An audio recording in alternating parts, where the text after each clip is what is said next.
নমস্কার, welcome to my channel healthy diet with tasty recipes. আমি doctor Jayashree জানা, homeopathy consultant and nutritionist. এখন diabetes প্রবলেমটা বা যেটা ব্লাডে আমাদের সুগার লেভেল বেড়ে যাওয়া, এই প্রবলেম এখন অল ওভার দ্য ওয়ার্ল্ড একটা এপিডেমিক রূপ নিয়েছে প্রচণ্ডভাবে। শুধু বয়স হলেই নয়, অল্প বয়স থেকেও ডায়াবেটিস সমস্যায় অনেকে সাফার করছে। তাই তাদের কথা মাথায় রেখে, তাছাড়াও একটা হেলদি কেক যাতে আপনারা খেতে পারেন, শরীর অসুস্থ বলে যে একটু কেকের স্বাদ নেব না তা যেন না হয়। যদিও এখন ঠান্ডা কমে এসছে, কিন্তু শিলিগুড়িতে আমাদের এখনও হালকা হালকা ঠান্ডার আমেজ আছে। তো এমনিতে কেক তো 12 মাসই খাওয়া যায় এবং যে কোনো সময় যে কোনো অকেশন মানেই আমরা কেক কেটে এখন সেলিব্রেট করি সবাই। এছাড়াও যারা আমাকে রেগুলার ফলো করেন তারা দেখেছিলেন যে আমি ক্রিসমাস উপলক্ষে, আমি তো সব অকেশনই সেলিব্রেট করি, তো ক্রিসমাস উপলক্ষে আমি নো আটা নো ময়দা সুগার ফ্রি কেকের একটা ছবি পোস্ট করেছিলাম। যেহেতু 26 ডিসেম্বর আমার রাজস্থান যাওয়ার ছিল, তাই সেইবার আমি ভিডিওটা বানাতে পারিনি, কিন্তু সেই রেসিপি অনেকেই আমার কাছে চেয়েছিলেন। তাই আমি আজকে, এবং এই মুহূর্তে আমার বাবা আমার কাছে আছে, উনি ডায়াবেটিক পেশেন্ট, ওনার বয়স হয়েছে, উনি হার্টেরও পেশেন্ট, তাই ওনার জন্য আবার একবার আমি বানাচ্ছি এবং আপনার সাথে ভিডিওটাও শেয়ার করছি।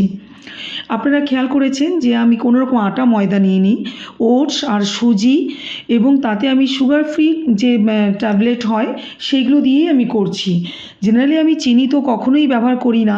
এর আগে যে কয়েকটি কেকের রেসিপি আমি আপনাদের সাথে শেয়ার করেছি, যারা দেখেননি তারা আবার প্লেলিস্টে গিয়ে রেসিপিস যে এপিসোড আছে সেখানে আপনারা পেয়ে যাবেন সেই রেসিপিগুলো। তো কখনোই কেক আমি চিনি দিয়ে বানাই না, সুগারকে আমি সবসময় অ্যাভয়েড করি, কিন্তু এখানে আমি গুড় বা মধু এইসবও ব্যবহার করছি না, টোটালি সুগার ফ্রি বড়ি দিয়েই করছি। কারণ বাবার সুগার লেভেলটা মোটামুটি এখনও লেভেলে আছে, কন্ট্রোলে আছে, কিন্তু তবুও যাতে কোনো রকম বাড়াবাড়ি না হয় সেই জন্য আমি এইভাবেই বানিয়েছি। এবং শুধু যে বাবার কথা মাথায় রেখে তা নয়, আমি এমনিতেও আমার বাড়িতে বাচ্চা বা আমাদের নিজেদের জন্য আমি কখনোই সুগার দিয়ে কেক বানাই না। এবং এই যে আমি প্রসেসটা দেখালাম, আপনারা দেখলেন যে আমি পেস্টটা বানিয়ে ঢাকা দিয়ে রাখলাম। এই ঢাকা দিয়ে রাখাটা কিন্তু অন্তত 2 ঘন্টা রাখবেন, কারণ সুজি আছে এবং সুজিও অনেকটা ওয়াটার কন্টেন্ট অ্যাবজর্ব করে। তাই বেশি করে দুধ দিয়ে কেকের ব্যাটার কখনো এতটা পাতলা হয় না। প্রথম দিকে আপনারা দেখেছেন যে খুব পাতলা পাতলা দুধ দই দেওয়ার পরে পাতলা পাতলা হয়েছিল, সেটাকে আমি ঢাকা দিয়ে রাখলাম।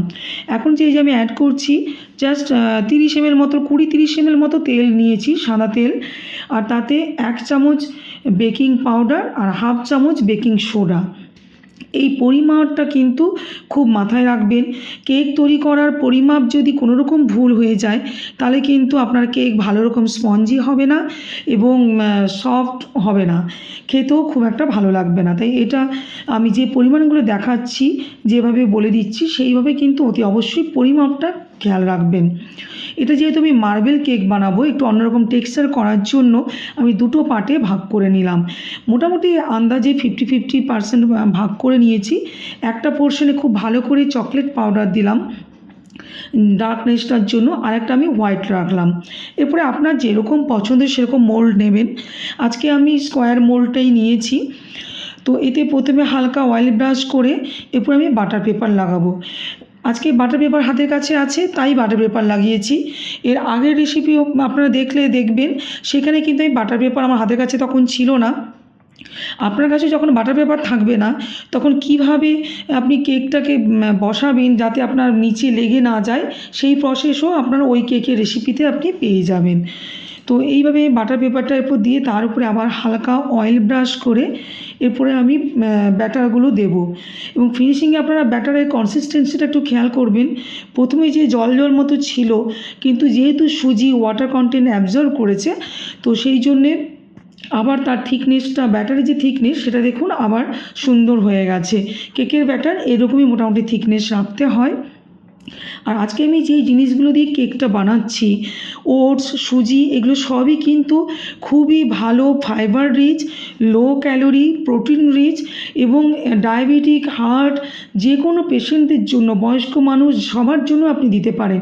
আপনার বাড়িতে বয়স্ক মানুষ আছেন, কোনো সেরকম পেশেন্ট মানে কোনো হার্টের পেশেন্ট, ওনার হাই কোলেস্ট্রল আছে, তাদের জন্য কিন্তু এই কেকটা আপনি দিতেই পারেন। কারণ একটু ভালো খাবার খেতে সবারই ইচ্ছে করে, কিন্তু একটু যদি হেলদি ওয়েতে আপনি আপনার ফ্যামিলি মেম্বারকে রিপ্রেজেন্ট করতে পারেন এবং যখন আপনি রান্না করছেন আপনার উপরও সেই রেসপন্সিবিলিটি থাকে যে বাড়ির সবাইকে সুস্থ রাখা। তাই এইভাবে আমি রেসিপি শেয়ার করি যাতে সবাই হেলদি লাইফ লিড করতে পারেন, কিন্তু টেস্টের সঙ্গে যেন কম্প্রোমাইজ করতে না হয়। আমি দেখলেন আমি কি করলাম, আপনার যেভাবে ইচ্ছে, আমার যেভাবে ডিজাইন করা মোটামুটি একটু মাথায় এসছে সেইভাবে আমি প্রথমে ডার্ক পোর্শনটা দিয়েছি, তারপরে হোয়াইট দিয়েছি। আপনারা চাইলে এটা উল্টোটাও করতে পারেন, প্রথমে হোয়াইট তারপরে ডার্ক দিতে পারেন। তারপরে একটা টুথপিক বা এটা আমার একটা স্টিয়ারার যে স্টিকগুলো হয় কফি করার জন্য, মিক্সিংয়ের জন্য, সেই স্টিকটা দিয়ে আমি করছি। আপনারা একটা টুথপিক নিয়েও করতে পারেন, হাতের কাছে টুথপিক না থাকলে যে কোনো স্পুনের পেছন দিকটা দিয়েও করতে পারেন, কোনো অসুবিধা নেই। আর একটা ছোট্ট পরিষ্কার কাপড় বা কটন রাখবেন। এই যে আমি এটা করছি দেখবেন, একবার আমি পিকটাকে তুলছি, সেটাকে তুলে আমি জাস্ট ওটাকে ওয়াইপ আউট করে নিচ্ছি, পরিষ্কার করে নিচ্ছি, কারণ না হলে কিন্তু লুকটা ভালো থাকবে না বা আপনার হোয়াইটের সাথে ডার্ক কালারটা মিশে যাবে, তাহলে ডিজাইনটা আপনার মনের মতো আপনি করতে পারবেন না। আমার অ্যাট প্রেজেন্ট আমার যখন যেরকম মনে হয় সেইভাবে আমি এগুলো টেনে একটু ডিজাইন করে নিই। মোটামুটি মার্বেল কেকের একটু এদিক ওদিক করে দিলেই কিন্তু লুকটা খুব সুন্দর এসে যায়, টেক্সচারটা খুব ভালো লাগে। আপনার যেভাবে ইচ্ছে আপনি সেইভাবে এটার লুক আনতে পারেন। আর এই ডিজাইনটা করতে করতে আপনাদের একটা ছোট্ট টিপস বলি, আপনাদের আমি যখন 25শে ডিসেম্বর যখন কেকটা বানিয়েছিলাম, যদি কেউ আবার পুরনো ছবিটা দেখেন তাহলে দেখবেন সেখানে কিন্তু এত সুন্দর টেক্সচারটা আসেনি, কারণ ওখানে আমার একটা ছোট্ট ভুল হয়ে গেছিলো। ব্যাটারটা বানানোর সময় আমি একটু বেশি দুধ দিয়ে ফেলেছিলাম, একটু বেশি লিকুইড হয়ে গেছিলো, থিকনেসটা একটু পাতলা হয়ে গেছিলো ব্যাটারটা। তো আপনারা সবসময় খেয়াল করবেন, সেই জন্যে এবারে আমি আপনাদেরকে বারবার দেখিয়েছি, দেখবেন ভিডিওটাতে যে অল্প অল্প করে দুধটা অ্যাড করেছি। একসাথে বেশি দুধ তাড়াহুড়ো করলে, আমার আসলে 26 তারিখে বেরোনোর ছিল বলে আমি একটু তাড়াহুড়োও করেছিলাম, ওই জন্য বেশি দুধ দিয়ে দেওয়ার জন্য বেশি লিকুইড হয়ে গেছিলো, পাতলা হয়ে গেছিলো, তাই একটু স্পঞ্জি হয়েছিল, কিন্তু ব্যাটারটা খুব বেশি পাতলা হয়েছিল এবং সেটা কুক হতে সময় লেগেছিলো। আমার মতো যদি আপনি এইভাবে, আমার যেহেতু ওভেন নেই আমি প্যানে করলাম, তো আপনি যে কাঁচের ঢাকনা থাকবে তাতে ফুটোটা কিন্তু অবশ্যই কাগজ দিয়ে এয়ারটাইট করবেন। এটা দেখুন আমার একদম 35 মিনিটসে টোটালি কমপ্লিট, এবং ঠান্ডা করে তবেই ডিমোল্ড করবেন, গরম অবস্থায় কখনো ডিমোল্ড করবে না, তাহলে কিন্তু ভেঙে যাবে। আপনারা যদি আপনার পরিমাণটা আরও বেশি থাকে তাহলে মোটামুটি তবুও 40 মিনিটের মধ্যে একটা কেক খুব ভালোভাবেই হয়ে যায়। আমার আজকে 35 মিনিটস লেগেছে, টাইমটা এক্স্যাক্ট। আর বাটার পেপার দিলে এটাই সুবিধা যে এটা ডিমোল্ড করতে খুব সুবিধা হয়, খুব একটা অসুবিধা হয় না, বা ছুরি আলাদা করে লাগাতে হয় না। আমার একেবারেই রেডি নিউট্রিশিয়াস ডায়াবেটিক কেক। এটা দেখুন, নো ডাউট এত সুন্দর টেস্টি এবং এত সুন্দর সফট আর স্পঞ্জি হয়েছে। যারা মনে করেন বা বলেন অনেকে যে ময়দা ডিম ছাড়া কেক সফট স্পঞ্জি করা যায় না, তারা অবশ্যই এটাকে ট্রাই করে দেখবেন এবং পরিমাপ যেটা আমি বলেছি ঠিক সেইভাবে ট্রাই করবেন, দেখবেন খুব ভালো হবে। তবে আমি সুগার ফ্রি ট্যাবলেট এখানে 8টা দিয়েছি, হালকা মিষ্টি যেহেতু আমাদের সবাই পছন্দ করে। আপনারা যদি চান আরও কয়েকটা ট্যাবলেট এক্সট্রা অ্যাড করতে পারেন। আর বাচ্চাদের জন্য একটু উপরে চকো সিরাপ আর চকলেট চিপস দিয়ে আমি আমার ছেলের জন্য ডেকোরেট করেছি। আপনারাও বাচ্চাদের এইভাবে তৈরি করে দেবেন, ইভিনিং স্ন্যাক্সের জন্য বা টিফিন বক্সের জন্য খুব সুন্দর অপশন। কিন্তু সবাই খুব ভালো থাকবেন, সুস্থ থাকবেন।